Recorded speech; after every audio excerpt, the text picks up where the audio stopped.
Is that Dave from Envita on? Yes, it is. Say, Dave, could you drop me an email? I have a person up here in northern El Paso County that may be interested in driving. Oh, that would be fantastic. So if you drop me an email, then I'll connect the two of you. Okay, B, I'll need your email. I'll get it out of here somewhere. Is it? Oh, it's. I can send an intro for both of you. Thanks, Hello, Jody. everybody. Thanks, Jody.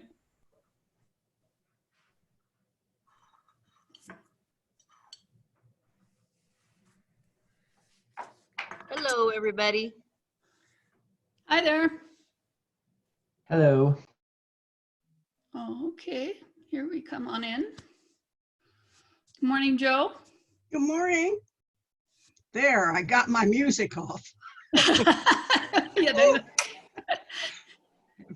But did not fit the program today. right. How you doing, Chris? I'm pretty good. We had a lightning strike on our house, so this is the first time I've used the laptop since then. So I'm hoping that it works well. We actually had a direct strike. It blew out a lot of things. Whoa. Mm. Yeah. Hi. Hi, Carolyn. How are you? I'm great. Thank you. How are you? Doing well. Doing well. Good. Good. Are we just waiting for everyone We're just else? waiting. Yeah, we're just waiting for members to come in. All our speakers are here. But we need a few more members, I think. Yes. Okay.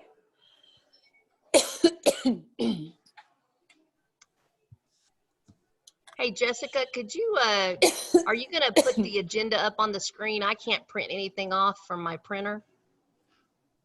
Sure, I can. If B wants that pulled up, I can pull that up. That's fine. Just off and on, if you don't mind, during the meeting. B, is that Yeah. okay?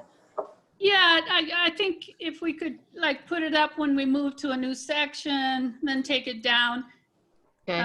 As I chair the meeting, if I can see you, it's just easier to see who wants to talk and so forth. But definitely, we can put it up before each section, I think. Okay. If that works for you, Jessica. That's great for me too. Thank you, everybody. Okay.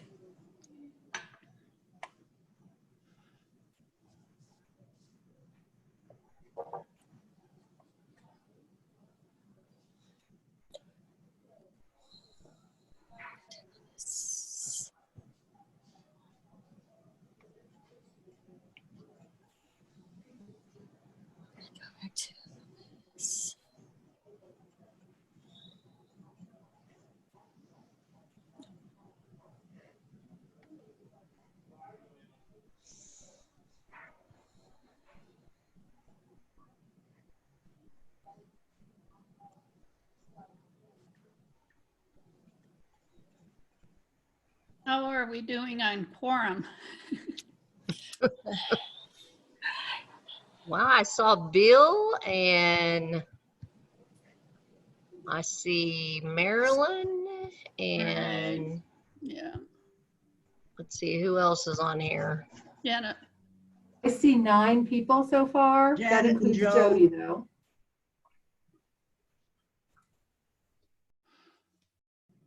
We'll just wait another minute or so. I see people are trying to get on, so that's good. Good morning, everybody. This is Elaine. Hi, Elaine. So now Morning, you're, Elaine. you guys are good. Good morning. Morning, everybody. Good morning. Good morning.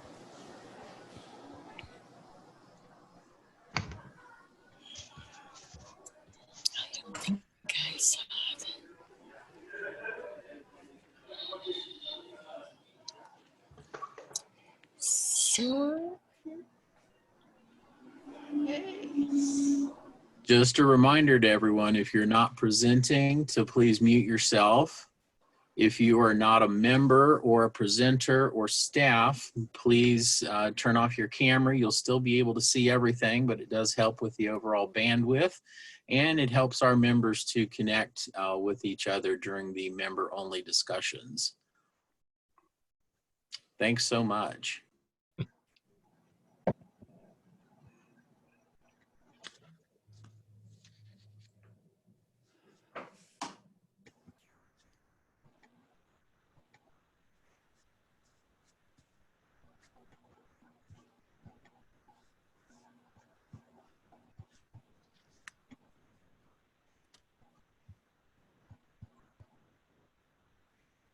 Well, I think we're ready to begin.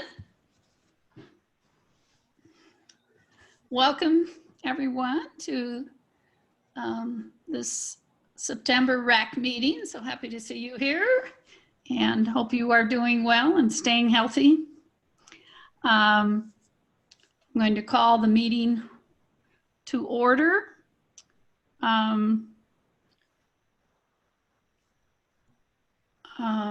Let's see, oftentimes we do introductions. I guess, what do you think about that, Jody?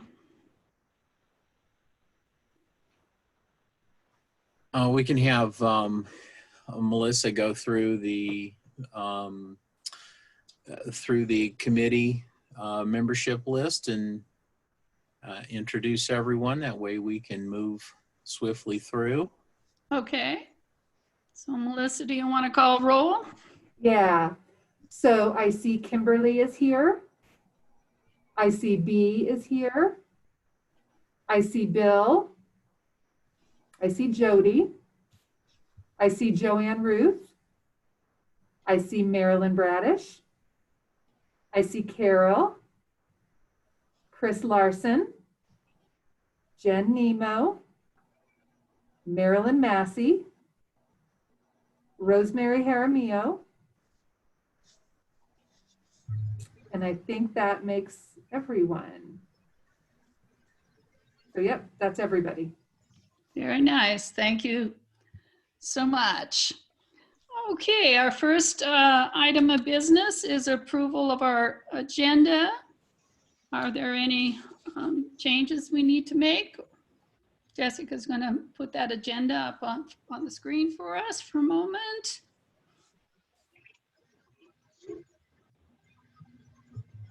I just want to note today's agenda does have a typo, and number 7 we'll need to update when we get there.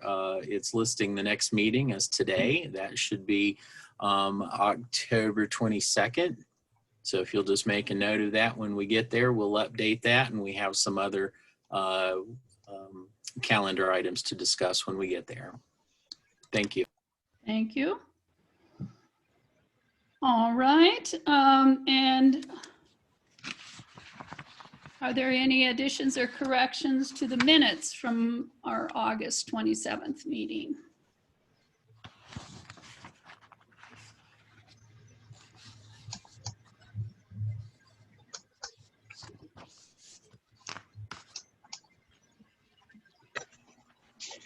Okay, hearing none.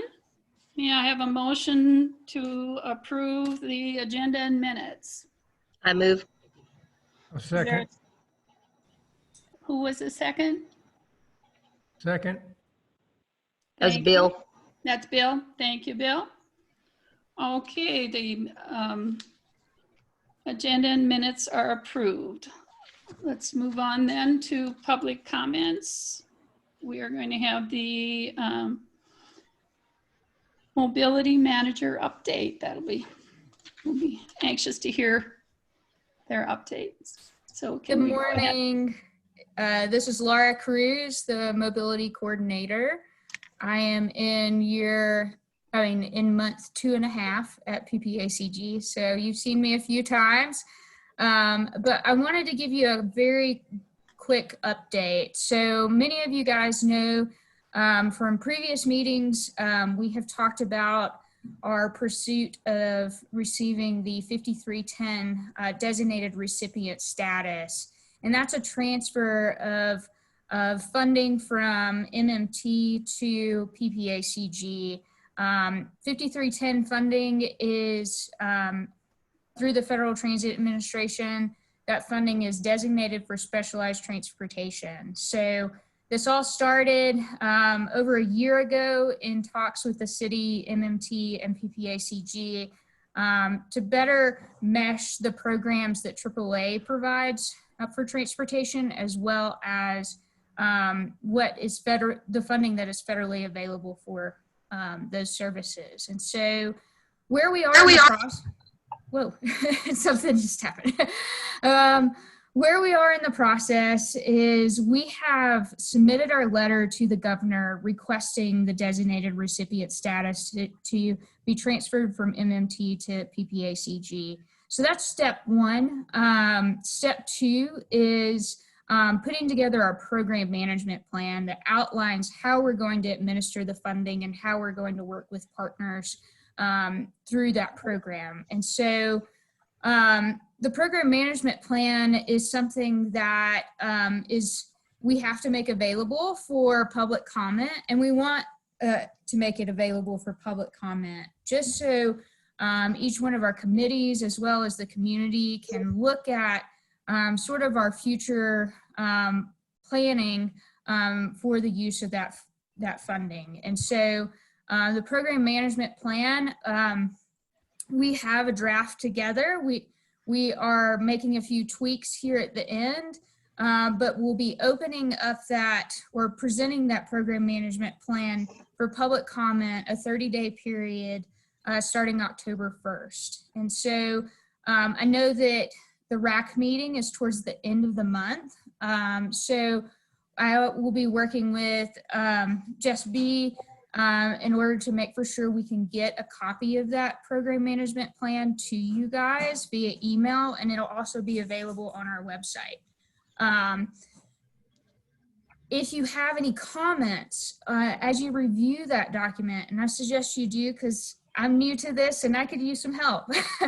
If you have any comments you want to make, please direct them to me. I can shoot out when we send out the actual draft, my email address, so you guys can communicate with me directly, and we will discuss those internally as a staff and make adjustments along the way. So our goal is to fully transition the program starting January 1st of 2021. So when we get this program management plan all put together, final draft, FTA has reviewed it a few times and asked us to make some adjustments.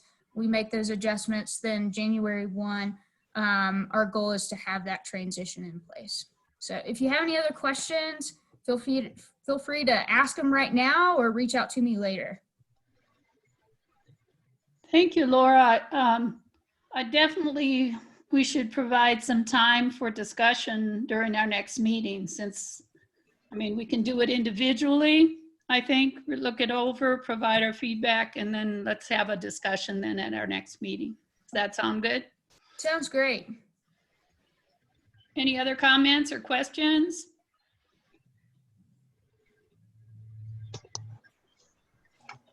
Hearing none. Let's thank you very much, Laura. It's so interesting. I heard you say cruise, and I wrote down C-R-U-I-S-E. I must be thinking travel. Well, transportation. Okay. So our provider presentations, we always look forward to these each month. Eyesight Rehab, I believe we have Tim Richards here. Is going to do that presentation for us. All right, great. And you made me host so I can share my screen. I'll do that right now.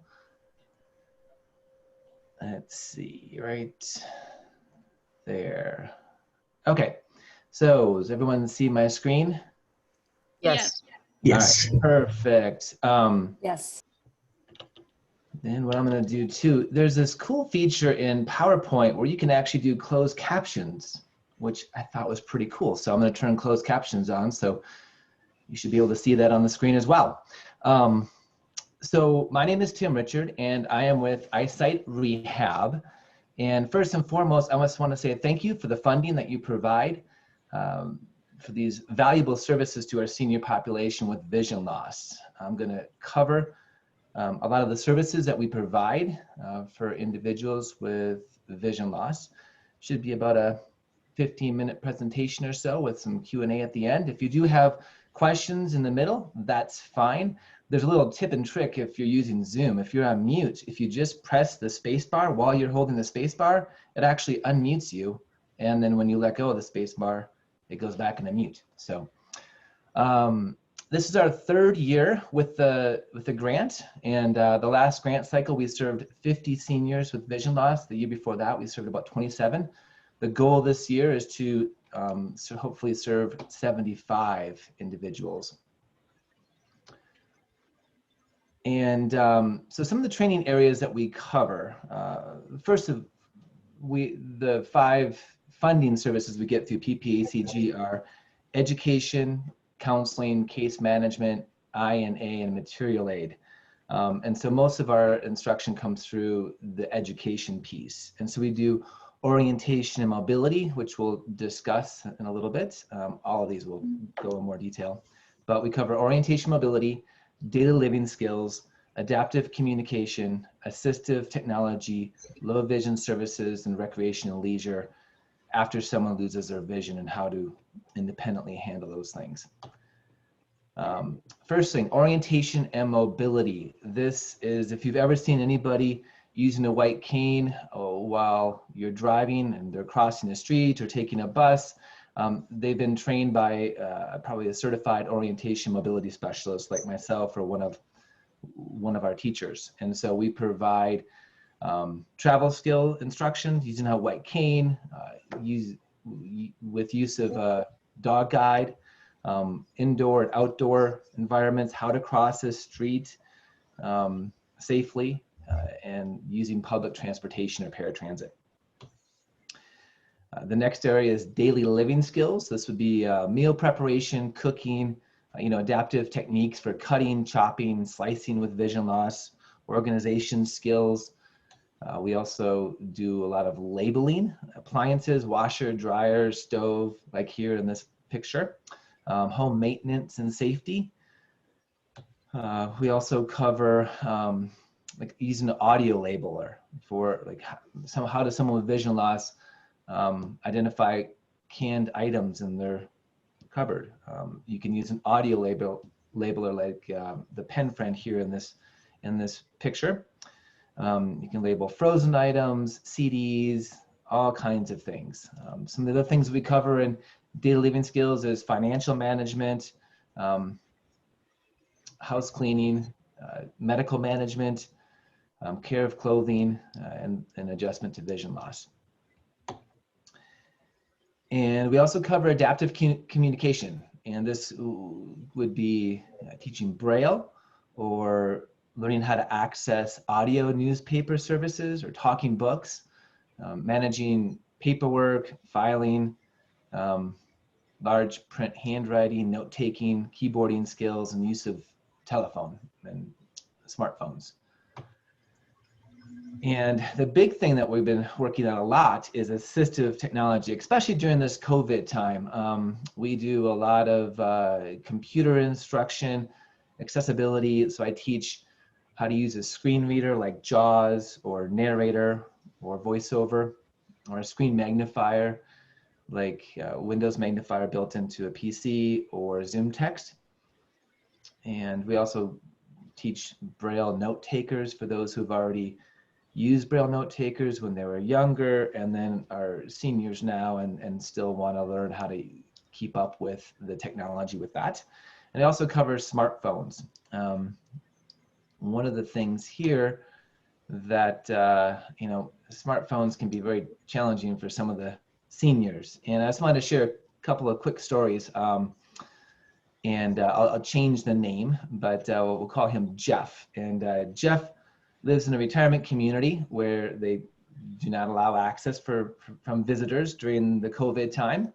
And I was working with him before COVID, but then during COVID, I was able to provide some remote instruction on how to use his iPhone with VoiceOver. So Jeff wasn't totally blind, but he had low vision enough to the point where he really just couldn't see his phone anymore. And I could remote into his iPhone using a service called Splashtop, SOS, and taught him how to do that. And we'd meet every Friday at 3 o'clock in his retirement community, would bring a glass of wine every Friday at 3 o'clock, and I would provide instruction. So every time he was successful in learning something, he took a sip of wine.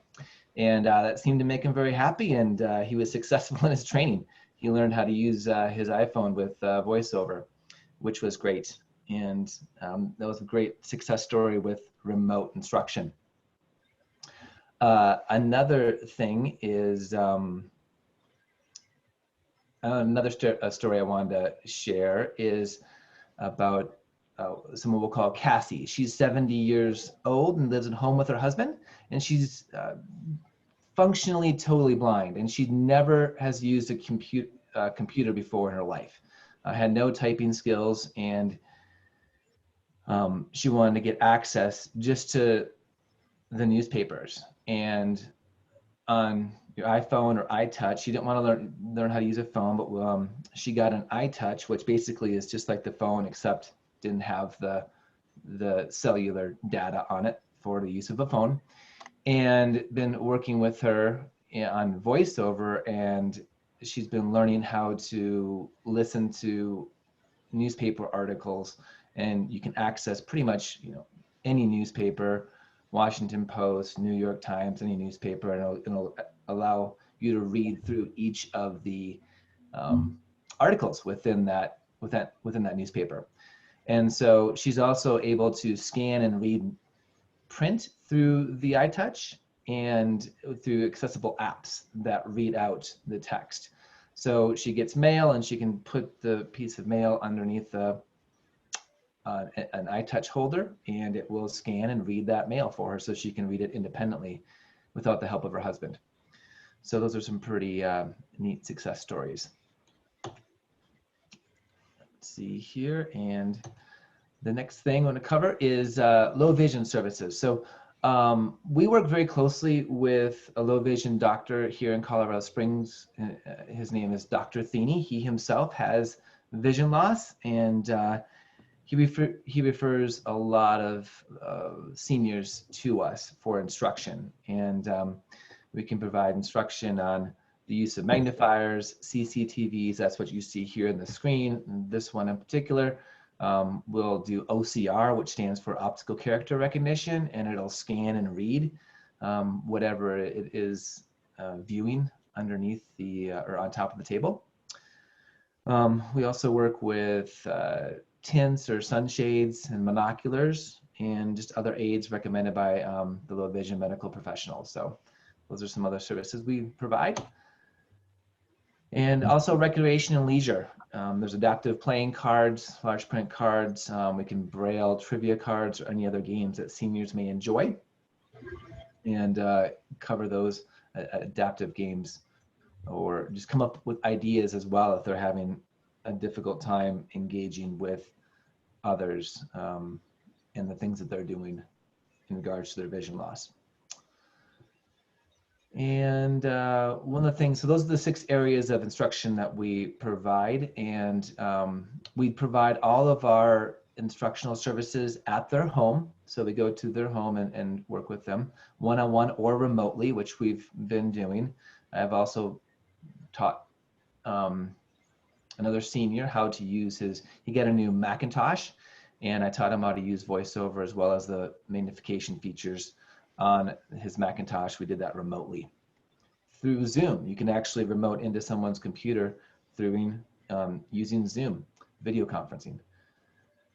And let's see here, what else we've got. So the professionals that we hire or work with are orientation mobility specialists, vision rehabilitation therapists, assistive technology instructors like myself, and low vision therapists. And that is it. That's our overview. So I wanted to open it up for questions or any other thoughts. Someone have a question? Hi, Tim. This is Chris Larson from Park County. How are you? Hi, Chris. Yes. Hi. How are you? Good, doing well. We ended up calling off our senior expo this year, but we are investigating our website with the possibility of having our providers do a small video presentation that we run and make available on our website. We're just trying to find out if we have the technical capacity to do so, inclusive of being able to keep track of whom checks, how many people do check in. So just wanted to update you. I know you responded positively to attendance if we did it, but it is on hold. So I did want to give you an update on that. And again, thank you so much for what you do. Yeah, and if you want to do remote on that, I could definitely provide some services or instruction that way as well. Thank you, Tim. Yeah. Other questions? Well, I'm really interested in this area, Tim. When I was at the university, I did a lot with incorporating assistive technology into the university curricula. So wherever it was needed or was important, you know, for example, within our engineering school, to help people realize that when seniors take on special projects in their senior project, how about doing something in the area of disability and rehabilitation, et cetera. So that's just one example. You've got some neat new technology that's out there. The audio labeler, that sounds like a neat device. Yeah, that one is great because it has magnets. So that audio labeler, basically, it's at the size of a pen like you saw on the screen, but you press a button and then you can record whatever it is after you swipe over this sticker, or it could be a magnetic label. And then you can place that magnetic label on a canned item or whatever it is, or just put a sticker. It comes with like 400 stickers. So you can label all your CDs or medical records or folders or files. People have gotten pretty creative with it. I bet they have. I bet they have. The other piece is, I think you probably answered this in your presentation, but you know, with using Zoom, et cetera, I notice in my various groups, since I am among the senior groups, that we are having some challenges to get everybody online with Zoom meetings and so forth. Do you have anything that helps in that area? Well, it really comes down to the person and where they're at. And if I can remote into their computer, I can really walk them through the steps. And one great thing that Windows 10 has out with PCs is called Quick Assist.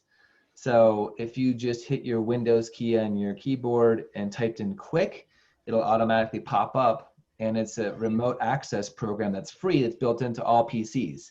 So you can remote into anybody's PC using this service, and then you can see their screen. And then once you see their screen, you can control their screen and you can help them get Zoom set up, which is pretty awesome. And I use that a lot in order just to help people get through. Once they get set up, then I can teach them how to navigate and use the assistive technology software. I'm sure you also warn them not to let just anybody take over their screen. Right, yeah. And so how that works is they have to open it up, and we're usually on the phone and we talk through, okay, hit this key, type in this, and then once it pops up, on my end, the 6-digit code is populated. And then I tell them what that is. They type it into the edit box, they hit enter, and then it comes up a screen saying, do you want Tim Richard to access your computer? You hit accept, then we have access. So it doesn't just, they have to type in a code and then hit accept on that. So, And then It once, works really great. We used to use it all the time when talking to radiologists remotely. Like if we were in the field Mhm. and trying to run an exam or had an EKG that wasn't working, we would be able to utilize that screen access where they could actually pull up from our PAC system and we could talk. And it was the same thing. You had to have a code every time. So it isn't Mhm. there's not a danger of accessibility independent of the reason why you're trying to reach access. I mean, it's kind of scary when you hear it. It's like, oh my goodness gracious, Windows 10 has the ability for somebody to just punch in and look at my computer. But it really, we never had any issue. And that's with, even with HIPAA restrictions, that we, in high-end technology, being able to have a radiologist be present with us when we are going through an exam or having problems. So it's wonderful. Mhm.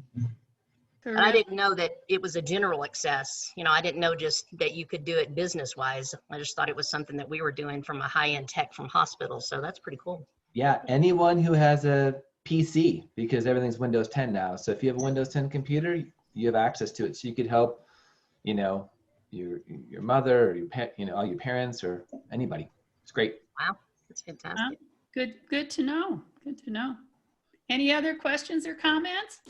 I have Hi, one, Scott. Tim, that's, go ahead. No, you go ahead. Mine was funny. You go ahead, Marilyn.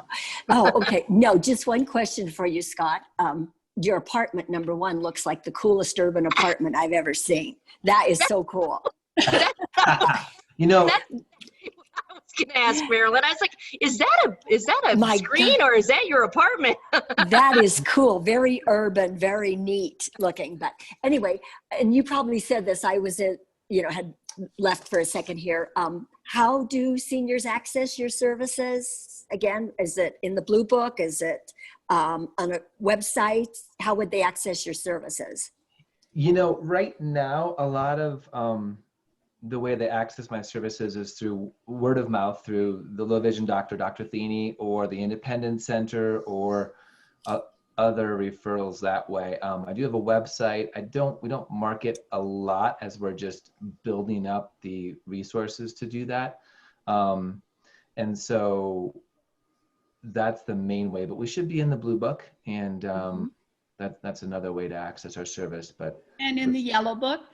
And in the Yellow Book, yes, the Blue Book, the Yellow Book, and we need a Pink Book out there too. Maybe with that. I think we actually put you in our directory too, Tim. Yeah, great. And you know, this is just a virtual background. I can change my background like this. Oh my gosh, I could be, that's awesome. Yeah, we could be at the Simpsons house. Oh, whatever. for sure. Oh, Really I thought cool. it was That is- virtual, but that I was is- that's just, Marilyn and I both are thinking the same thing. That Wow, is an that's the place. incredible apartment. You know, this background is actually Monica's from Friends, and it was just redecorated. Oh, yeah. Oh, for goodness sake. There you go. There we go. Thank you so much, Tim. We sure appreciate the work you do and your presentation today. You got it. Have a great day. Thank you, Tim. You too. And now we have Colorado Legal Services is going to fill us in on all their activities. Hi, how are y'all doing? Can you hear me okay? Yes, yes. Okay, good. Great. I have a new headset, so I want to make sure it's working. All right, I'm going to try to start my PowerPoint. It's not as high tech, but see if I can you see the PowerPoint? Yes. Yes. There? Yes. Okay. Well, I also want to start by thanking everybody for your continued support over the years. I really value our partnership with you. The funds are very, very, very needed and helpful. And also, it's just so nice to be able to be a part of this community where I can get to know the other service providers and refer clients as needed and make sure we are getting referrals. Because often clients come to us with a legal issue, and I think part of our job is to also issue spot and look for other things that people need help with. So I'll just talk a little bit about legal services and then take questions. We got a new logo. This is our new logo, which I like. This is our mission statement, which is we're a nonprofit, like a organization. So we get, state and federal funding, but we're a nonprofit law firm. Our mission is to provide meaningful access to high quality civil legal services in the pursuit of justice for as many low-income persons and members of vulnerable populations throughout Colorado as possible.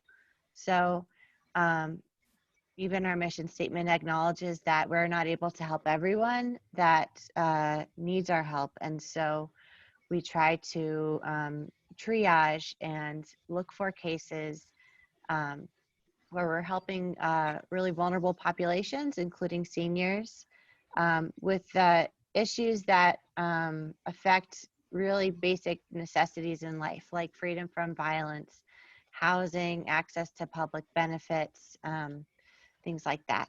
And also we also are always working on making sure that all of our clients have a sense of dignity. And so we do a lot of estate planning. I think estate planning helps prevent elder abuse, but also there's a high demand for that.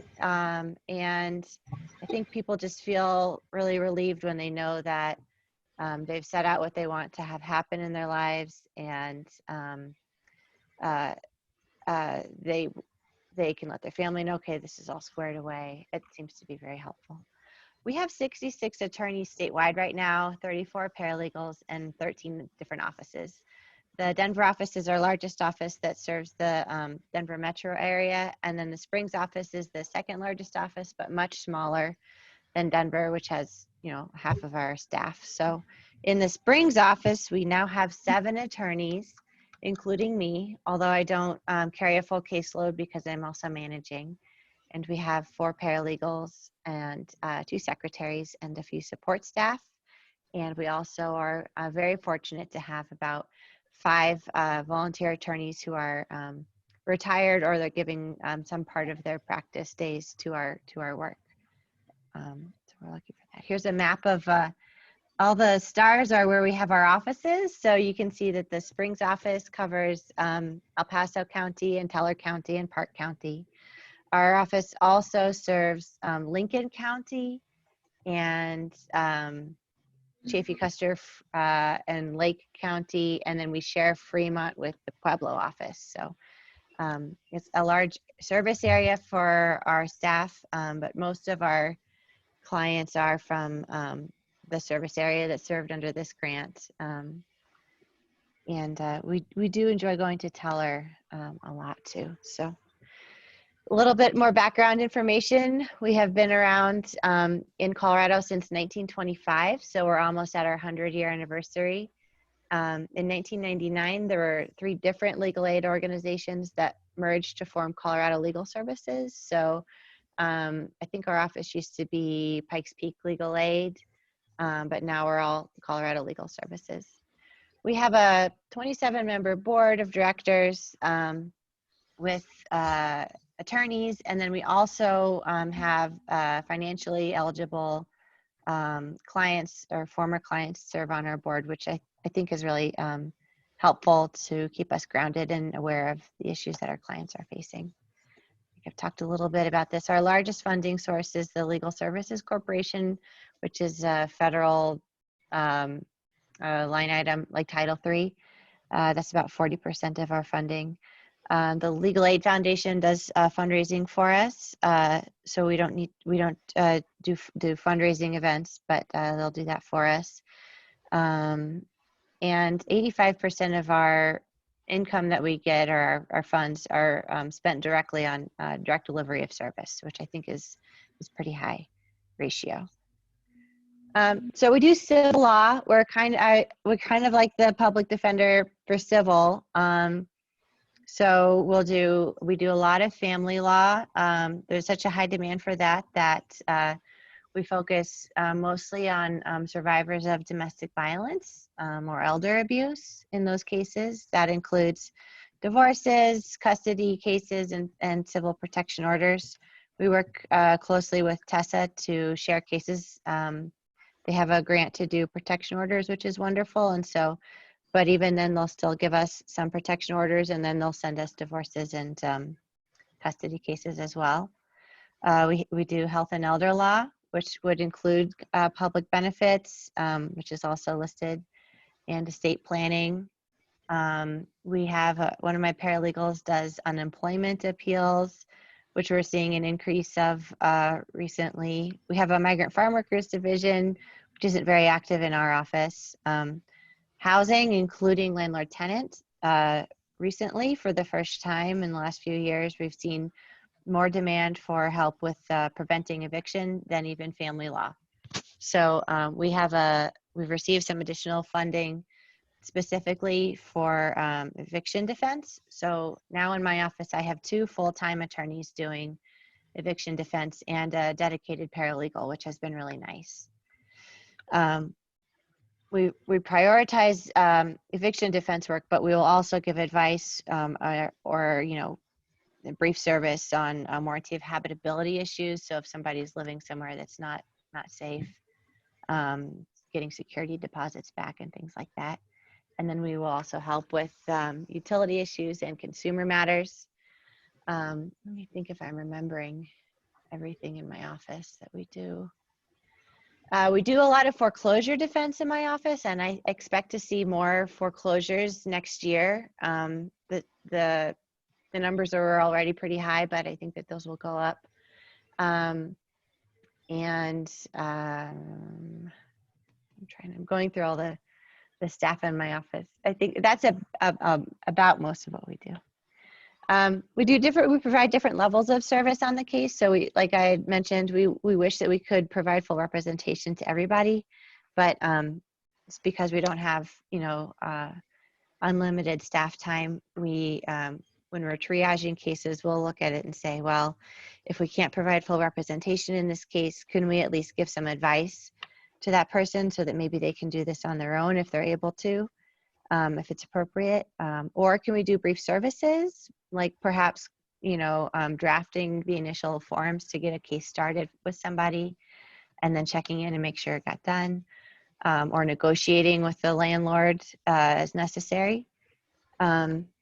So for example, what that might look like in our family law cases is we have some cases that perhaps it might be straightforward legally.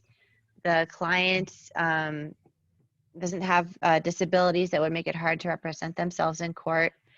And we don't have my staff are saying their caseload is pretty full. We have set up a clinic where we're doing it through Zoom right now, where we'll meet with somebody.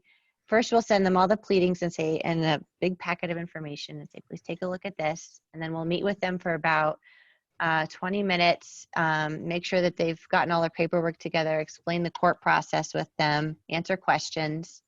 And then we meet with them again a month later and make sure that they got the case filed, they got service on the other side, and that they've scheduled something in their case. We've changed the format of our family law clinic because we noticed that it's very hard when you're pro se to go through the court system. And so people were reluctant to get the case filed, or they get it filed and they couldn't get anything scheduled. So we're meeting with people 2 times now to make sure that works. The courthouse has been very generous and has given us use of one of their rooms. And so before COVID hit, we were doing that clinic at the courthouse so that we could say, now walk down the hallway and file it, and then come back here in a month and we'll help you file it again. And so when that's safe down the road, we can start doing that again. Right now, we're using the room in the courthouse to talk with tenants who are facing eviction, including seniors. So they can go into the room, and we have a computer set up so that people can easily video chat with one of our paralegals, and we can get an application going. We have a printer where we can print remotely to the courthouse. So if a tenant's at the courthouse facing eviction, we can say, okay, here's the form you need to fill out, go down the hallway, and then take the case from there. So we'll do county court, which includes evictions and protection orders, district court, which includes divorces and custody cases, administrative hearings, which would be, for example, if somebody was having problems with their food stamps. We also do Social Security cases. So if somebody's having a problem with their SSI, SSDI, or retirement, we can do that. We do some federal work. as necessary, and then we'll do appellate work. But we only do appeals if we represented the client in the initial court hearing, because then we know, what happened in the case. It's hard to appeal a case if you weren't doing the work leading up to the appeal. So here are some examples of, these are not the real people's names, I changed the names of some of the things that we've done in the past year. This is one of my eviction attorneys told me about this case. A senior contacted us. She received a notice of eviction because her son was staying with her, I think in part maybe to help her. And that was in violation of the lease. It was public housing. The landlord sought to evict her. She wasn't doing very well with her health. And so we negotiated with the landlords, made sure that they didn't evict her, and they gave her the time that she needed to transition into assisted living successfully. And then my attorney met with her a few times in assisted living before COVID to make sure she was settled and doing okay. So I think that was helpful. If we hadn't entered in the case, the landlord might have just proceeded to evict her, and then she would have been homeless and had a harder time getting the help that she needed, which unfortunately happens. This client, we did a lot of work for her, so it covers a lot of different types of work that we do. At first, she referred us because she was helping a friend of hers on another issue. And then she mentioned that she had a debt collector who had filed a case against her for an old medical debt. And she was really scared and confused because she was didn't have a lot of money and they wanted her to pay quite a bit a month. So we entered into the case and reached an agreement where she's only paying $25 a month. So that helped her a lot, I think. She also then said that she has a disabled daughter who can't care for her son, and her daughter wanted, Alice is not her real name, wanted help to give custody to Alice so that Alice could take the child to school and the doctor and make those decisions as needed. So we helped the client file. There's different types of cases you can file. In this case, we did a custody case, or an allocation of parental responsibilities action is the legal term. So she has custody of her grandson now with her daughter's consent. They're all still living together, but it's been helpful to stabilize the child. And then finally, she mentioned, after we knew her for a while, that she was a victim of domestic violence, that her husband was really violent and had substance abuse problems, and she was really scared. So we did some safety planning with her. We represented her in her divorce. We got her divorced, and he disappeared. Well, I'm glad that we got her divorced because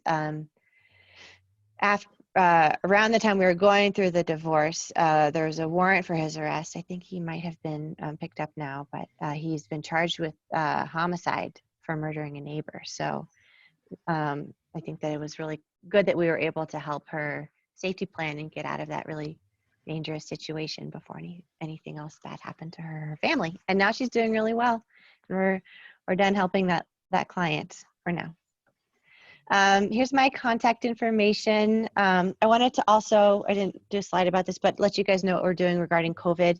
I'm really trying to be very safe for my staff safety and for our client safety, including seniors. So I'm trying to use technology to do that. We're video chatting with clients who are able to. If a client is not able to do that and needs to appear in court, we've set up a video in our office, a computer, so that clients can come in and appear in court remotely as needed, or come in and video chat with the lawyer if that's appropriate. We're designating 2 large rooms in our office to have conferences with clients so that we can, only when we need to do in person, so that we can socially distance. We have protocols in place with masks and hand sanitizer and make sure people haven't been exposed before they come in. I have air purifiers going through through those rooms that we use, and then we disinfect before and after each client visit. I'm actually in the process of renovating the reception area and building a downstairs nice conference room so that we can have those meetings long term. So it'll be safer for COVID and look a little nicer for our clients. And we're seeing, even though there are a lot of federal and state some protections on preventing eviction, there are still evictions going on right now, and so we're already even with the CDC protections, busy doing those for seniors. We're still doing our estate planning for the clients that we had before the pandemic hit, so that we can fulfill our obligations with them. And then once we've completed those cases, depending on if the building renovations allow and if it's safe, given the COVID numbers at the time, we might start taking more cases. But I don't want to do it unless it's possible to do it safely. It is possible to do estate planning and signing a will remotely now, but it's all brand new law. And so I'm a little hesitant to do that unless it's an emergency and we really need to do that, because I can see some appellate issues down the road on those new laws. So I'm always careful with those. We're still getting consumer cases. Domestic violence rates are, their reporting is down right now, but the amount of really severe domestic violence that we're getting is increasing. So I think what's going on is people are more isolated and not reporting until it's very serious. So I'm concerned that that will continue to be an issue for seniors. I would like to be able to take more elder abuse protection order cases, but I know that there are so many barriers that prevent people coming to us, and I'm sure it's even harder now. So we're available to help as needed, and I appreciate referrals. We'll try our best to do those well. So we're busy and go. Things are. That's about it for my updates. Any questions? Let me stop the. Sarah, I have a question. My name is Yes. Chris Larson. I'm from Park County. I have a question for you. We have a very active hotline here, our Mental Health Association. We've got a COVID hotline that they're all kind of tracking together. Would it be possible to list you as a reference source to actually put your contact information, have that available for the volunteers that answer the phones? Because the Yes. domestic violence thing here is, unfortunately, it has escalated. And since you stated that we're aware of it from a state perspective, I just want to make sure that was available before I called everybody and said, hey, here's a new contact. Call Sarah at Colorado Legal Services. So yes. yeah. So is that an option?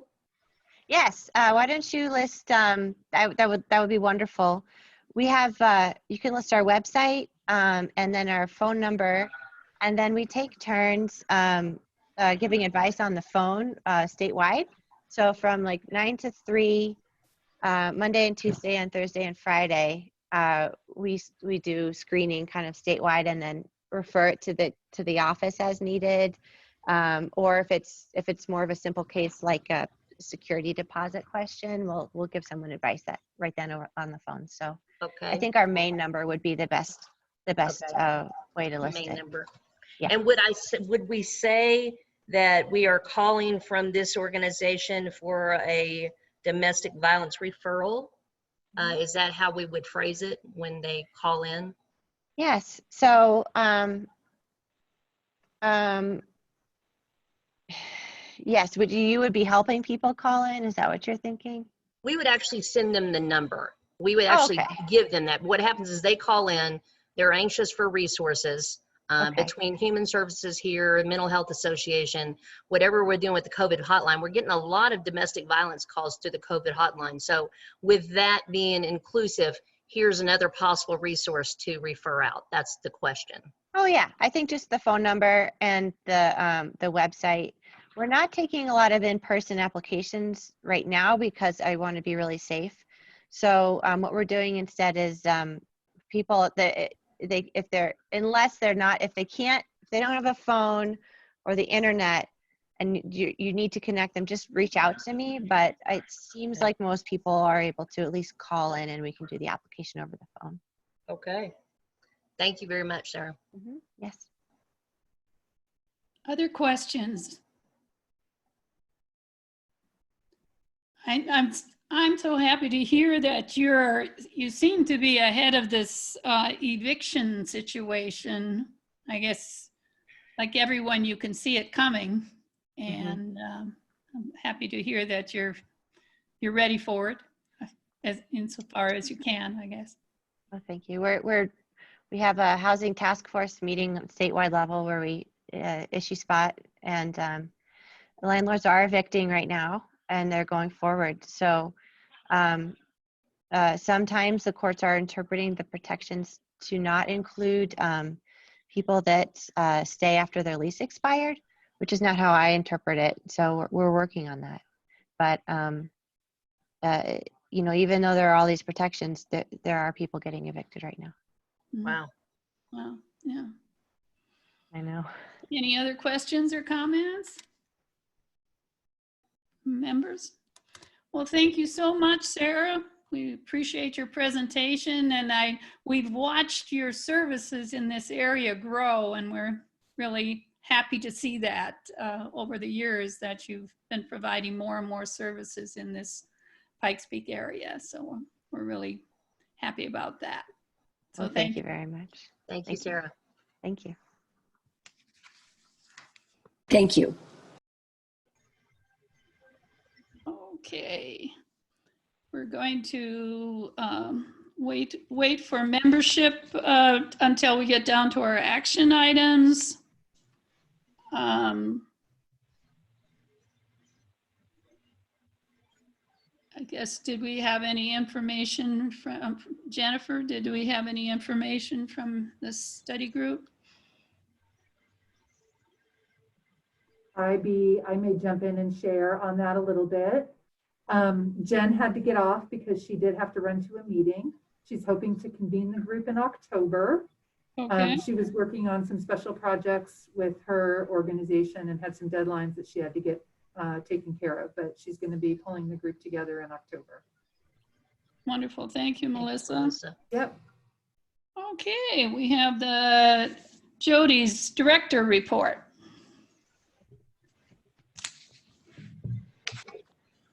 Yes, good morning, everyone. Hope you're staying safe and healthy on this second day of fall. Thought I'd just kind of bring you up to date. There's a lot going on within the Area Agency on Aging and the community at large. So I will go through this. If there are any questions, stop me or wait until I get to the end. But just want to remind you a couple things. Open enrollment with Medicare begins October 15th.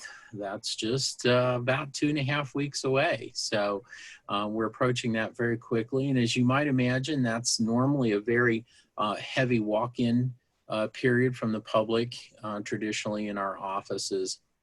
And so this year it's going to look a little different. As we have done since operating under COVID precautions since March, most of our services will continue to be done by phone and by Zoom, and only in cases where it's really determined to be necessary will our counselors be scheduling those in the office. And so much as Sarah has acknowledged, service providers are really taking extra steps to be cautious around protecting staff and ultimately the public. And so that will look a little different, but the service won't stop. We're putting into place a variety of options for extra precautions around providing masks if they don't have one, although that will be part of the introductory message. If someone does need to come in, that way they can be prepared before they get to the office. But we've been working out all of those details as a team. And so October 15th to December 7th, instead of being able to walk up to the door and wait their turn, they will need to call. They'll either get their questions answered by a counselor, or they'll be set up with an appointment via phone or by Zoom with that counselor. So again, looking a little bit differently, but we worked out the processes to make sure that we can continue to serve the public. In addition to that, we did send postcards to the last 2 years worth of open enrollment. So all the way back to October 1 of 2018, we reached out to everyone that we've provided services to let them know that it would look different, to call the main numbers, and to go through the process that way. So we've been proactively reaching out not just to those who receive direct services from us, but additionally just general communication out into the community.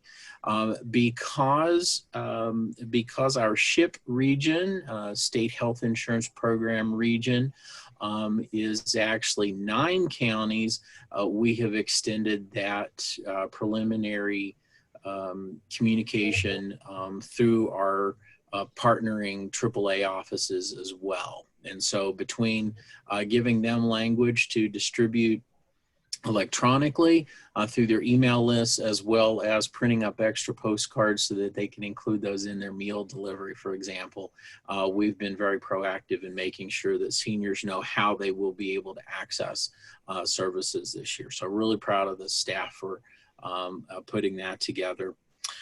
As you know, we've talked in the past around CARES Act funding.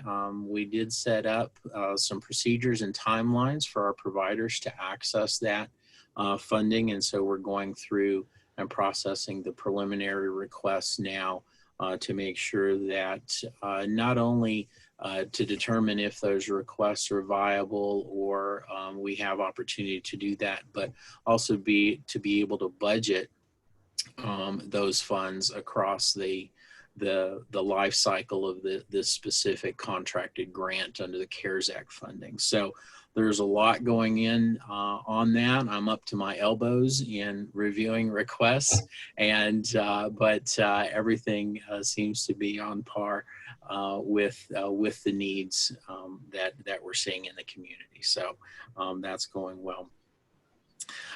Just those of you who were on a few minutes before the meeting started, there was a conversation between B and Dave Summers with Envita. There continue to be volunteer needs, and I would encourage you directly or those that you may know to check around with services that you're familiar with, perhaps services that we provide funding for, or others in the community, to see how you or your community might serve. As you might imagine, early on in the COVID precautions, there was a really fast and steep growth in volunteer not just opportunities, but those signing up to volunteer. And just in other areas that we see, volunteers get tired. Volunteers start realizing they have their own challenges around COVID. And if you have opportunity to volunteer, we would encourage you to do that. If you're not sure whom to contact to volunteer, please feel free to reach out either to myself or Melissa on our staff. We would be happy to get you connected with service providers who are actively seeking volunteers. So thank you in advance for that. Jody, Dave Betzler is now driving for Envita. Just thought you'd like to know. Excellent. Good. I'm glad that that turned out. Thank you very much for that, that update. Great. So many of you may know, I believe I mentioned this in last month's meeting, but Lisa Aldridge, our contracts administrator, she attends these meetings, and her office is between mine and Melissa's there in the office. She will be retiring November 13th. And so we're currently in the process of recruiting and for her position. And so hopefully by our next RAC meeting in October, we'll have the opportunity to introduce you to who will be taking her place, and who that person will be doing some training so that they're ready to go when she retires. So there's not a whole lot of opportunity to give her your thanks, but we would encourage you to pop her an email or drop a note. Just thank her for her many years of service with the Pikes Peak Area Agency on Aging and PPACG overall. So want to make sure you are aware of her retirement notice. We have, along the lines of volunteer needs, I've brought this up before and I will continue to say it, especially right now in the time of COVID and our office situation being very different. Just a reminder, especially for you that are board members, to track any kind of time that you use related to RAC business, whether that's direct RAC participation, conversations as subcommittee members, that kind of thing. Melissa and some of the other staff collect attendance so that we can use this as part of our required in-kind match for our state and federal funding. The challenge is when our in-kind drops, our cash match, and that's cash as in CASH dollar signs, has to go up. We are mandated to meet a specific cash match, and for us, that has been a pinch and quite a painful experience over the last 6 months when I have to sign off on, okay, we only have this much of in-kind, and we have to go to our overall dues, which is the payments that the membership governments pay in to be part of PPACG. We have to access that cash, which means that takes away from potential direct services. So I know you all are really good about being present in our meetings. I just wanted to remind you, even if it's a subcommittee meeting, emails between members, any kind of business related to AAA or RAC, I wanted to encourage you to be sure to track that and pass that along. There's a question in the chat about where you can send your numbers. You can send that to Melissa, or you can continue right now sending it to Lisa Aldridge. So either one of those, they act to gather those numbers so that we can add that to our in-kind portion. So thank you very much. We have a partner in the community, the Independence Center, who many of you may be familiar with. We have provided a variety of direct financial support to in the past. They were actually recognized yesterday at the National Association of AAA's conference. Several of my staff and I have been attending that this week virtually. It's just not the same. Just like this isn't the same as a live meeting with all of y'all where we can visit.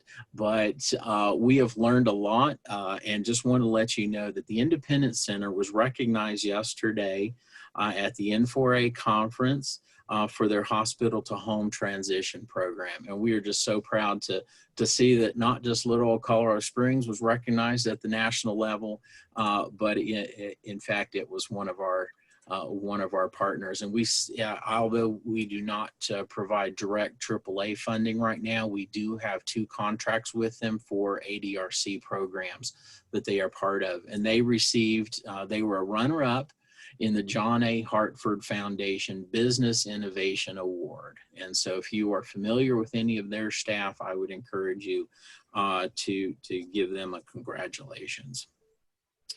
As you know, I mentioned last month, there's conversation around the Colorado Springs Commission on Aging becoming a part of the PPACG AAA family.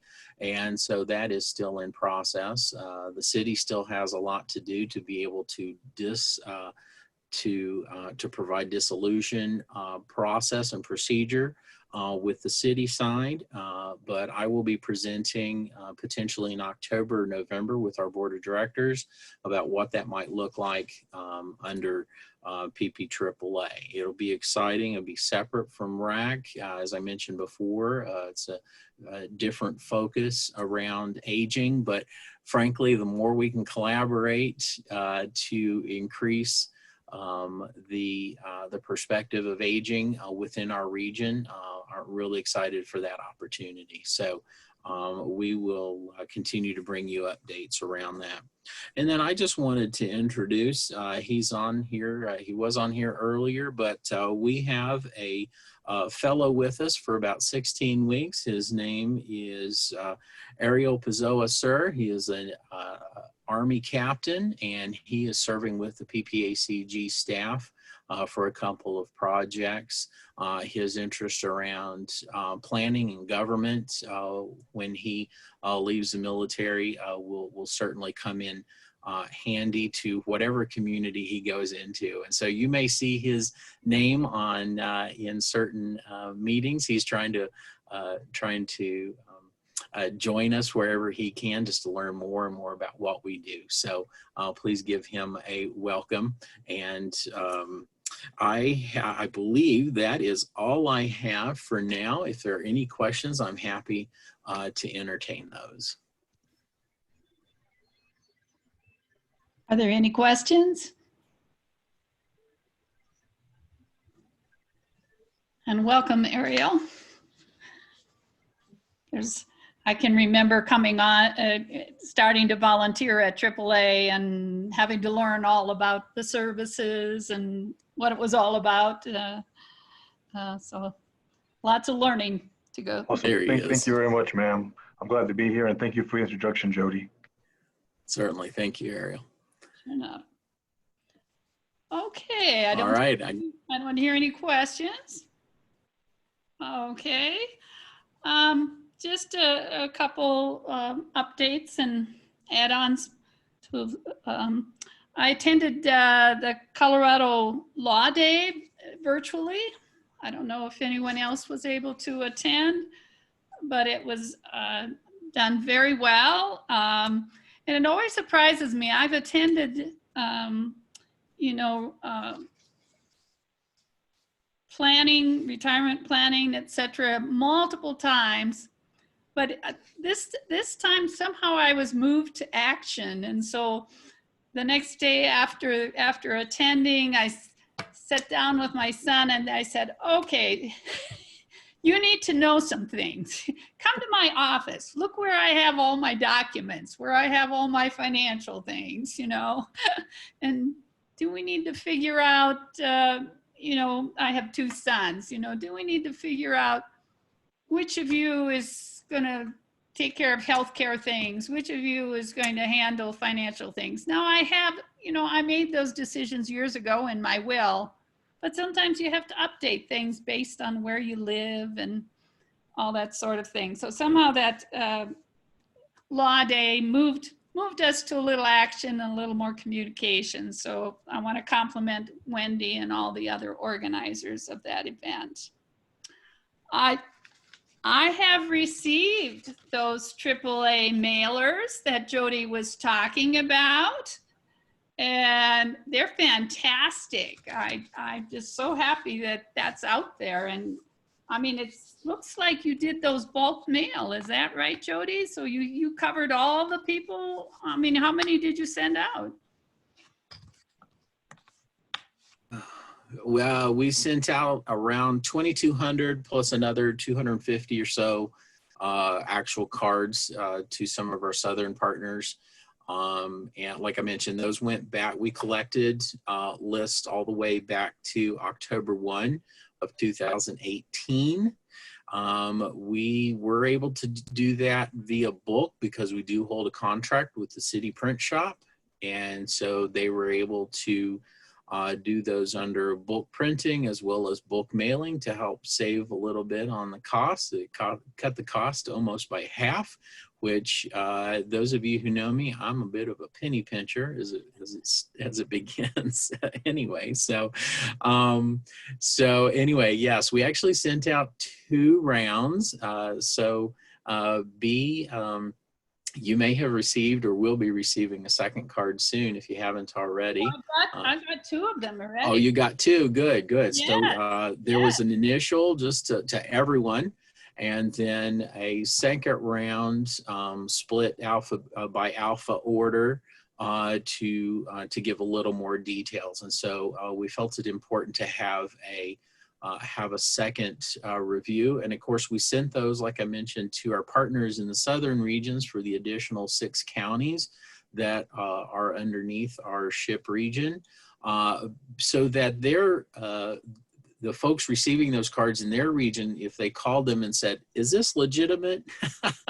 Would know that, yes, indeed, that came from their SHIP counselor office. And so we tried to cover all our bases. And well, I just thought they were very professionally designed, and they had the exact information that people needed. They had the right amount of detail, etc. So anyway, want to compliment. Excellent, thank you. Yes, we have a fantastic contract graphic designer who turned those around very quickly and did a beautiful job. So thank you very much for that, B. Sure. And then thirdly, I want to mention, well, you can't probably see this, but I want to mention an article in the newspaper this morning about immediate mental health care access planning within the state. And that's another area we know of concern and was brought up by our previous chair. And it looks like they're going to try to provide the service first and figure out how to pay for it later, rather than let payments be so much of a barrier to people getting immediate help for their family members. So, and I'm sure they will have a plan. It won't be as loosely organized as I've just described. But anyway, I thought that was another area that we probably want to keep our eye on for the future. So those are all I have to share right now. Or are there any comments or questions? Hearing none, let's move on to membership appointments. Is that is Marilyn handling that? Yes. It will be me presenting that today. Thank you, B. Go ahead. Okay, Wendy and Lucy and I met this week and had a wonderful Zoom conversation with Eric Bedell, who we want to present for membership today to the RAC board. He's very young, has quite an extensive work background, but the 3 of us all agree that he would bring such an energy and promotion to the elderly. He is such an advocate for them. He really has a sincere love for the elderly. And he paralleled this with his grandmother, how much she gave him in tradition and just knowledge and wisdom. And he said, I just think they sometimes get forgotten and they need more of a voice. And so we think he'd be a great advocate in this regard for the elderly.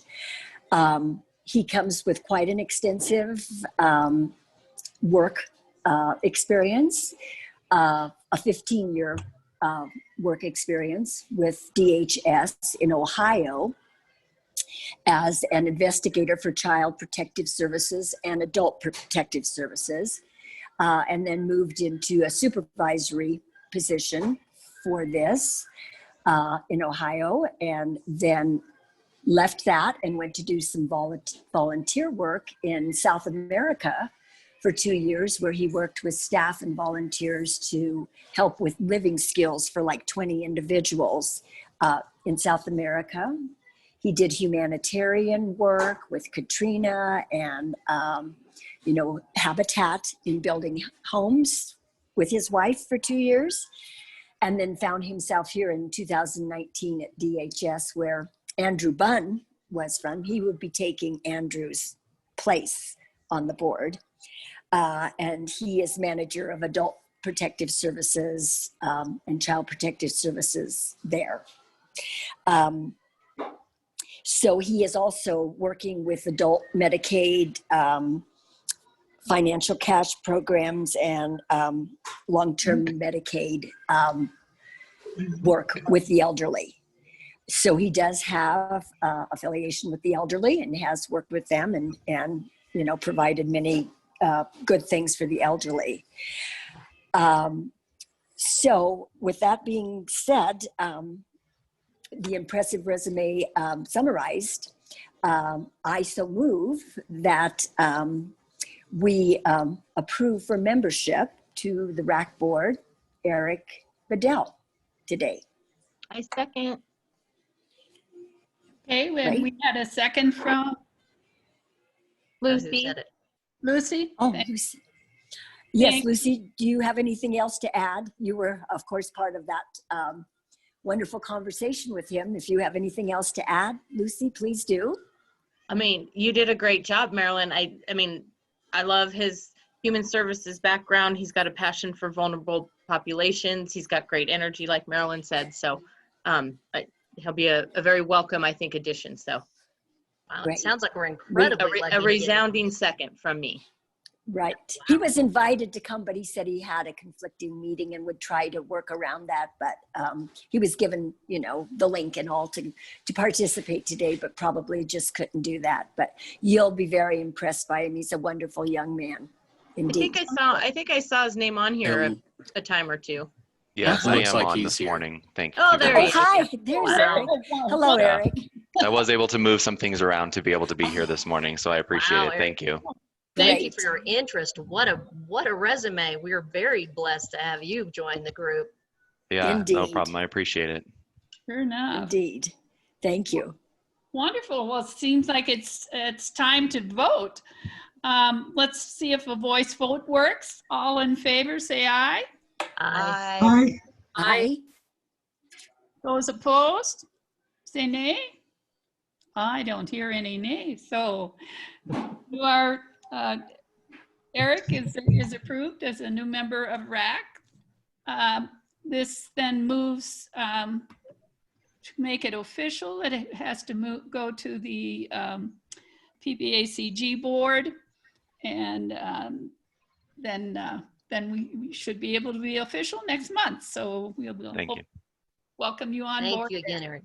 Wow. Yeah, yes, thank you, Eric. Wonderful.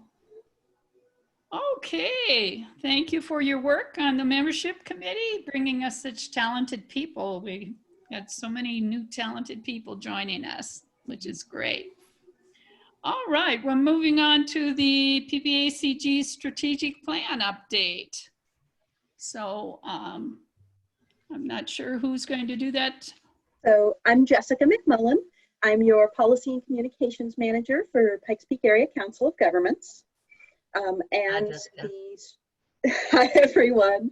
I don't know if you all remember, 2 years ago, I came and presented to the RAC about the initial strategic plan. It was the first one that had been done in the 50 years of PPACG, and we were really excited to be able to put some definition to what was needed and desired from all of the different programs. When we developed that program, one of the things we said in our initial strategic plan is that it was really important that we kept it as a living document, that we paid attention as things changed. You are not surprised to hear that things have changed. Mobility coordinator, all of the recent changes from COVID, and just some of the other changes happening in our community as it's grown. What happened this year, as happened in the past, our staff members had a chance to think about what the things were, and in this case, we were able to look at where we were on the process compared to where we had been, what progress had been made in the strategic plan. And from there, small groups of the board members took a chance to look through that. What did they think? What did they see in the progress and the development? Now we're bringing that to each of the major committees. So the TAC, RAC, and CAC are all getting the opportunity to review it. And we're asking you to provide comments, suggestions before we take this to the board of directors. When this was taken to the TAC, the Transportation Advisory Committee last week, they had no changes that they suggested. The only comment we heard back from them is they really appreciated the expansion of the military components in both transportation and our program excellence sections. So from there, I need your feedback, thoughts, questions, comments. I have a few to get us started, Jessica, and then that maybe will give other people a moment to gather their thoughts and so forth. The other Jessica, could you switch over to page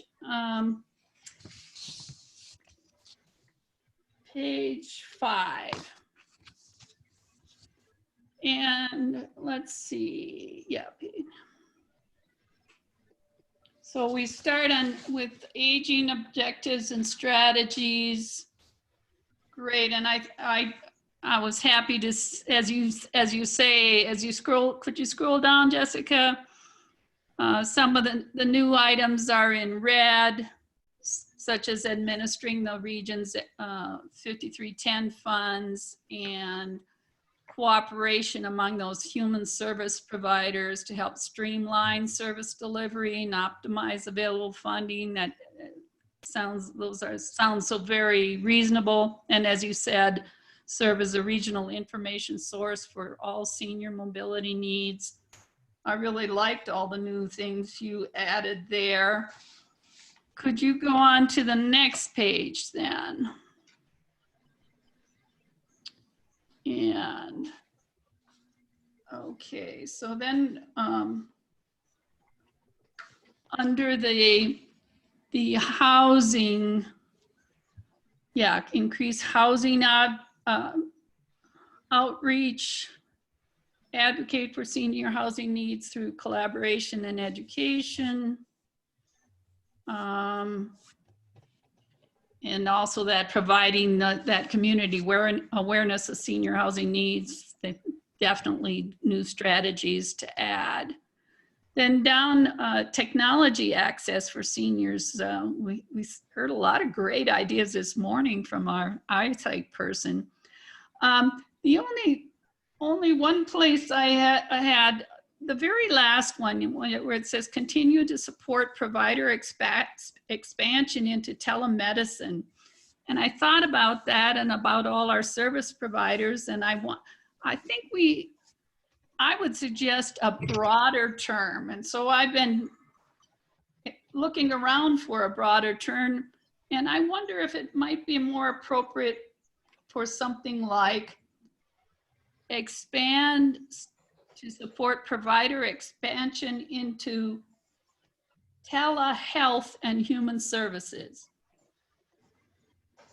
Most of our providers are in the area of health and human services. So I'm thinking that a term like telehealth and human services might capture a little better what you're getting at here. I don't know what you think of that, Jessica. So my thought is my job is to take comments. Okay. All right. So, and I was happy to see that I wasn't just inventing things in that mental health article this morning. Sure enough, they use telebehavioral health services. You know, so they were adapting this whole notion of providing services at a distance to their field. And I think it would be appropriate to adapt it to all our service providers. So that's my suggestion. And I'll say on a personal level, I actually think that's really helpful. Our goal is to be able to help seniors access the services that they need. Right. So we're talking beyond medicine, you know, we're talking other services and anyway, so that's my suggestion. I didn't mean to talk over you, B, for a second there. This is Chris Larson with Park County. I literally picked up my laptop last night. I have thousands of emails to review. We have had no services at all. So I would like an opportunity to review this document in the RAC materials before I respond. Can I just send those to you personally? Absolutely. And I'll put my email into the chat. Okay. We're going to give every committee, I'd love it if you have additional thoughts or comments that come up to you. I am going to be having this ready to present to the board. Not this Friday, but next Friday is when I have to write my memo. So if you can all please make sure you've given me any comments before the 2nd. Okay. If you give it to me on the 2nd, I might cry a little bit because that does give me very little time to get everything put together. Thank you, Jessica. Yeah. Are there any other comments at this time? I have a feeling, you know, as I was going over downloading the minutes last night and the agenda last night, I said, uh-oh, it looks like there was some homework I should have done. So I'm sure there are probably many other committee members that probably need that time to look it over as well. I mean, I'm so glad that was the original intent, to keep it as a living document. And you can see it. I mean, you can see that the issues that have come up over the last couple of years, the new initiatives, the new areas of challenge, that they're represented in the document. And so I can see all the hard work that was put in, and I think it is guiding us in terms of our actions as well. So thank you for that, Jessica. I really appreciate hearing that. We've been trying very hard to keep our strategic plan aligned with everything we've been doing in the last 2 years, but also use it to really help us as we go forward. I don't know how, I don't think I've updated you enough on the legislative committee, and I'll do better for next year. But we actually advocated and supported several bills that were designed to bring broadband into rural areas, purely because that advocating for broadband or high-speed internet for seniors, the places that really suffer the most are the more rural areas. Right. And I mean, we've even seen that in, you know, people having access here to our meeting. So everywhere. Yeah. Yeah. So we're happy to see that. This is Jody, and you know, we have seen through the RFP process and past funding back in the spring, as well as funding into this new contract period, where providers, not just here, it's been interesting to hear at the national level, as my staff and I have been able to attend the N4A conference this week, that COVID has been an eye-opener, to say the least, in some of our areas of service across all regions, not just urban, not just rural, but really across all service areas as well. And you know, several of our providers back in the spring were not able to complete part of their original services that they were contracted for, and moved. There were at least 2 that moved fully their balance of funds into increasing their telehealth opportunities. And so we continue to see that now with providers and some of the emergency requests that we're beginning to see, where that it's a bit of a realization and a wake-up call, and that they can do services. They don't look the same. They may never look the same, but the reality that one doesn't have to replace the other to provide good services to our community. And so they are adding these tele opportunities, these telehealth and behavioral health opportunities to what they're already doing. And so I want to give a big shout out to Jessica. She made it sound as if it was just a really quick process. She coordinated all of our key staff I was able to participate, obviously, from the aging side as well as the advocacy side. We had meetings with subgroups of our primary board, PPACG Board of Directors, who also provided conversation and input into these changes and updates. And because these are true updates, these are a true reflection of what has happened since this document was written, and where we are today and what we see in opportunities moving forward. And so Jessica did a lot of preliminary work gathering this information from us as staff, and then keeping each of those work groups on task to get this job done. And so to bring you essentially a quote unquote final product to bring your input in is much appreciated. So thank you very much, Jessica. And yes, we encourage you to take a look at these a little deeper.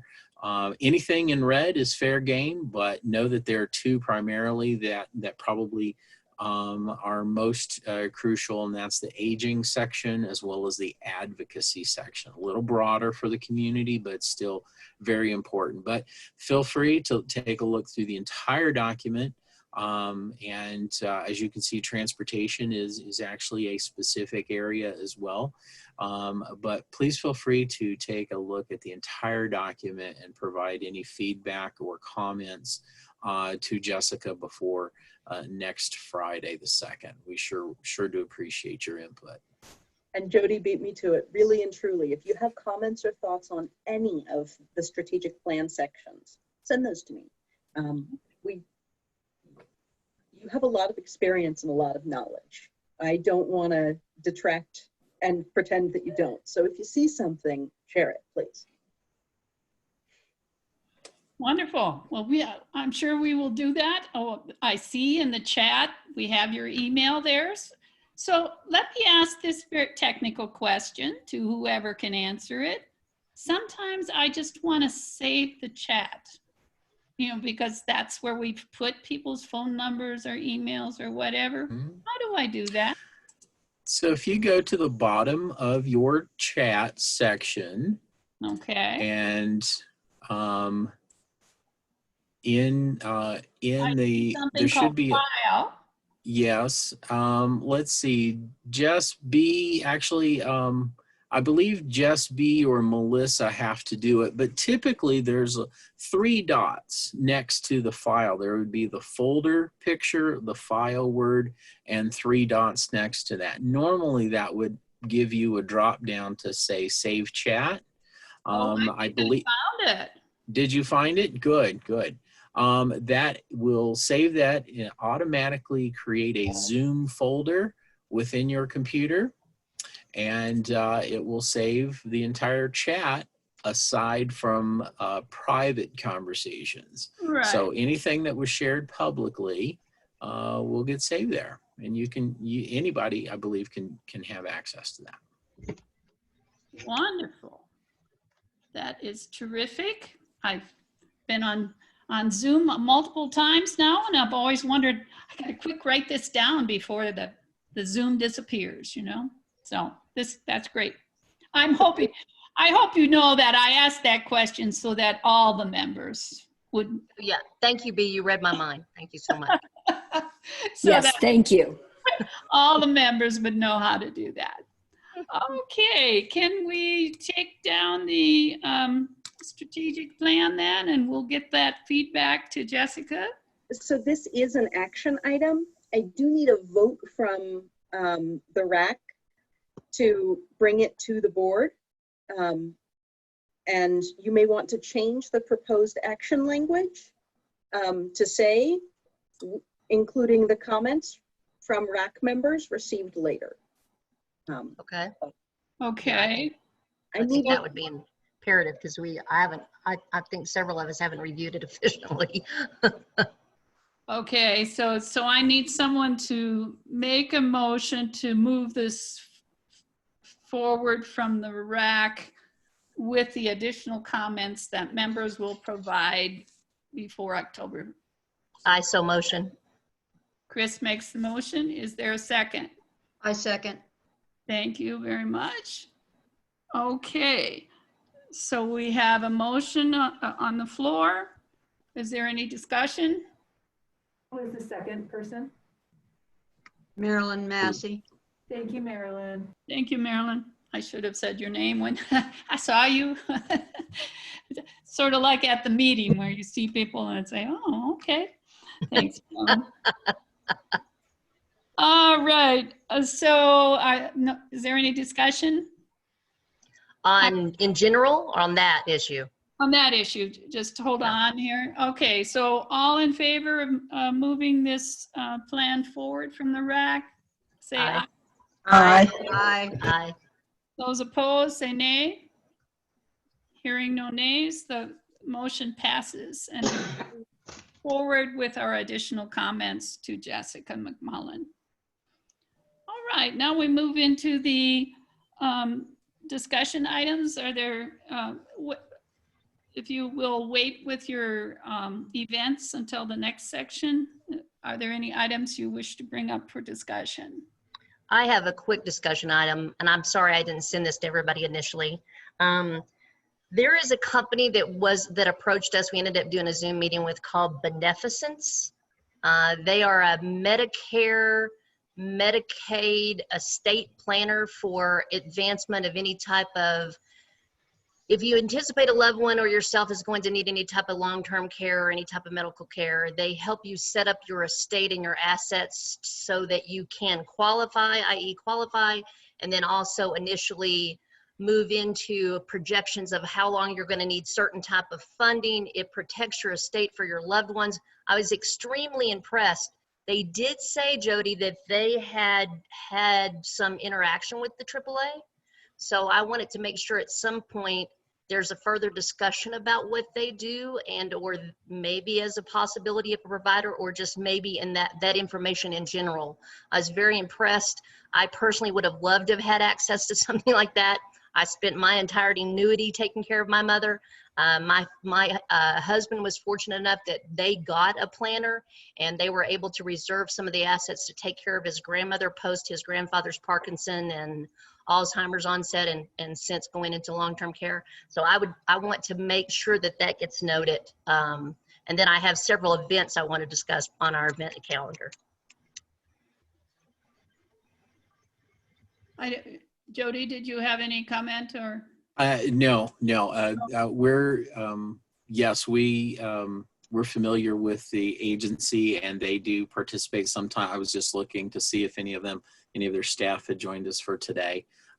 We also provide that service at no cost to help prepare that Medicare, Medicaid planning, completely no cost through the AAA staff as well. So there are a variety of services out there. Theirs is a little bit different, but thank you. Yeah. Yes. Yeah, we were pretty impressed with that. And then as far as the broadband issue, I actually initiated the conversation with our CenturyLink. We found out that on one side of our highway, they actually already have broadband. In order to bring it across, what we have to do is we're trying to approach our chamber and local businesses because we have such an access problem here for internet and phones. As you know, we're deep rural. What they're doing is we have to propose to our business owners the possibility of being inclusive in what's called a build out. In order to do that, then there has to be some survey taken for interest. But it was very interesting. They offered the ability to take that build out and disperse it over a 4 or 5 year period. And then once we find out the interest of any businesses, if they're interested in doing that, because all we have is DSL with pretty low connectivity, then depending on how much interest is, then we maybe take it to places like AAA, PPACG for further funding and or grants to do that, because we're the largest populated area in Park County, but that inability to take that connectivity has been a big issue of here. We've had separate regions such as Berlin, their homeowners association has taken it to a different company, but that broadband, I just wanted to comment, that broadband thing is very, very prevalent, the interest up here. And it just so happens timing wise, since this is mentioned in the strategic plan, that just as of a few weeks ago, I approached our board to try to move forward with this, these possibilities and what's available. So I did want to inform you of that and keep that on the back burner. Thank you. Is that someone This else? is Laura Cruz, mobility coordinator. One of the things I just want to mention, Chris, is in my previous job, having some experience with some federal grant funding that you guys may want to look into, and rural development grants through USDA can help provide for infrastructure.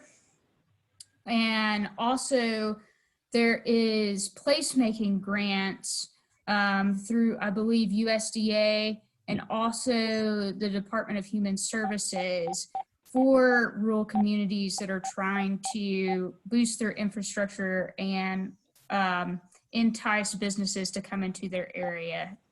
Placemaking grants can cover a broad spectrum of things for rural communities. So those are some things that you may want to look into.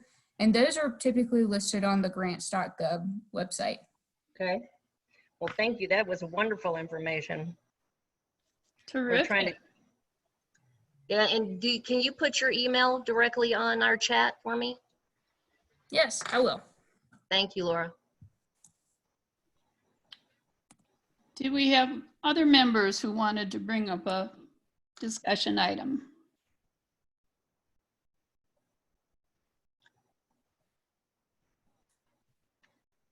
Okay, well, then let's move on to our calendar of events. Jody, you had said there were some changes or additional.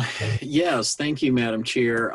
Just to note, don't refer to this next month or you'll be behind. We have a typo there in our next meeting. It should read October 22nd. As you know, we meet on the fourth Thursday. So October 22nd, if you'll make a note of that, that will be the next RAC meeting, same time and place, 10 a.m. and likely by Zoom. And for those, I know a couple of you have asked me, we have tested a few ways around doing some hybrid, potential hybrid meetings, live in the office with others calling in via Zoom. We're working in that direction, but we don't have that figured out yet. We don't have quite the technology on hand to really make it doable. So we will certainly keep you posted. Plan on Zoom at this point. I do also want to make sure that we already go ahead and have the conversation because we'll need to get it on the master calendars. As you know, the fourth Thursday of the month coming in November is Thanksgiving. And so traditionally we have moved our RAC meeting to the first Thursday of December. That would be December 3rd. And so just wanted to let you know that. And also traditionally, because Christmas falls on the fourth Thursday, we usually cancel Christmas meetings anyway. And so just a reminder, October 22nd, December 3rd, and then we will start again January on our regular schedule. So we'll provide reminders of those in the minutes next month, as well as discuss that just to make sure we're all, for those who are not with us today, have that as well. Thank you very much. Are there, and you'll see on the agenda, reminding the officers, we have an executive committee meeting on the first Tuesday of October. I guess I don't have a calendar in front of me, but that'll be October 6th. October 6th, okay. Yes, ma'am. And are there other calendar events coming up? This is Chris Larson with Park County. We are fortunate enough that we are putting on the 9 Health Fair in Little Oak Bailey, Colorado. The Seniors Alliance of Platte Canyon And our Rotary Club have stepped into that those big giant shoes. We had no idea it was going to be quite that involved. Their parameters, their protocols, it is amazing what they have established to make this happen. Like, we can't get, a phlebotomist has to have at least 1,000 sticks, I think, within 4 months. We're having to bring staff in from Denver. Their COVID hotline, the COVID restrictions are abundant. We have check stations before you go in. I mean, it's pretty intensive. Right now we're at 40 volunteers for this. I did want to invite you guys. It's October 17th. It's going to be at our high school gym. It's the 9 Health Fair. There's also one on October the 10th in Little O Alma. So, but it's October the 10th in Alma, and then October the 17th in Bailey.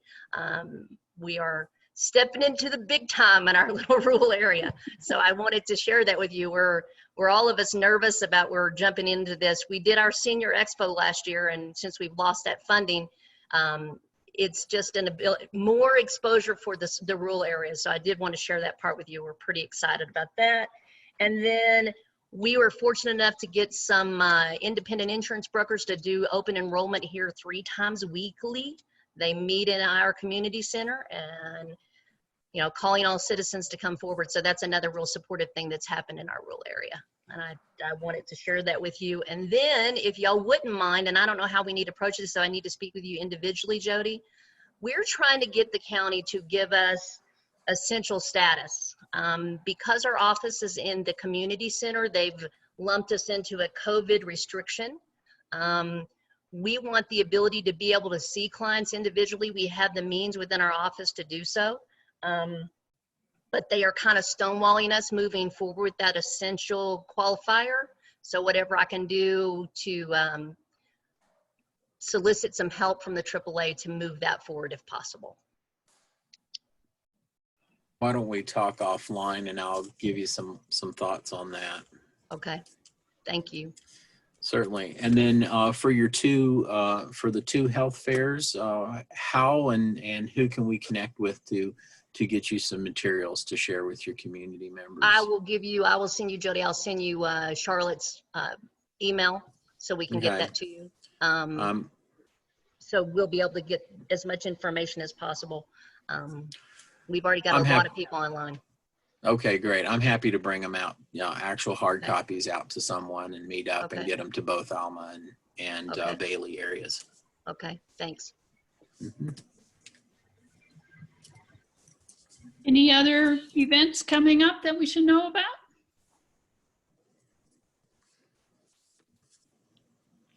Hearing none. I see Rosemary's hand waving. Rosemary? Hi, Rosemary Tatamio with the Alzheimer's Association. Just wanted to let you know that we are doing our walk.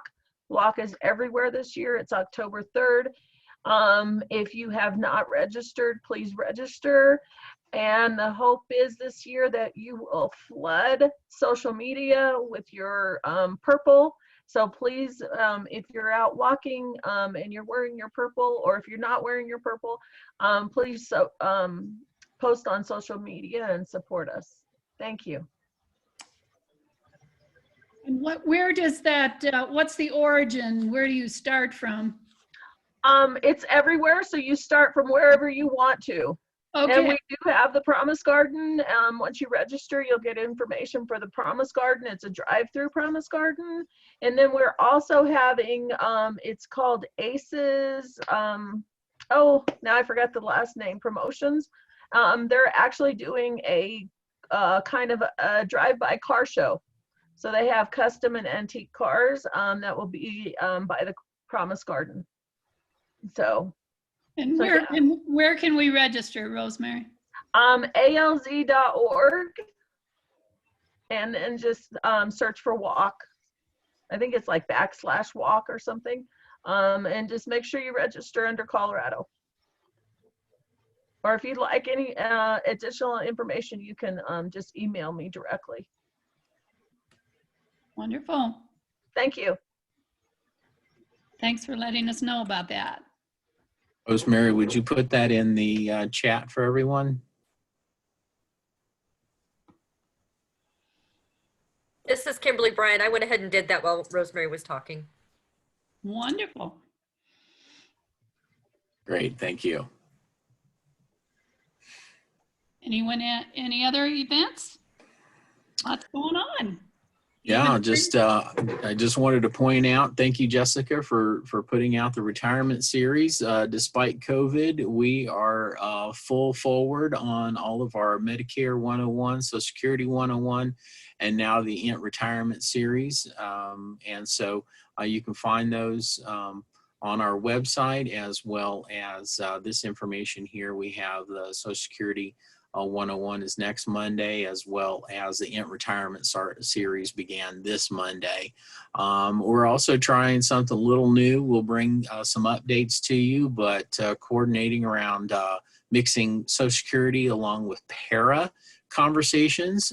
So those folks who have both Social Security earnings and para earnings can learn how those commingle as part of retirement.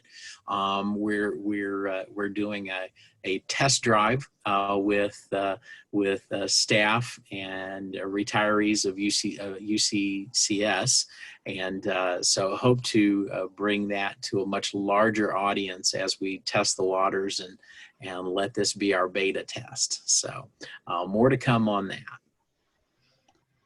That's wonderful, because those questions have always come up in the retirement series, and so that'd be good to have a focus on.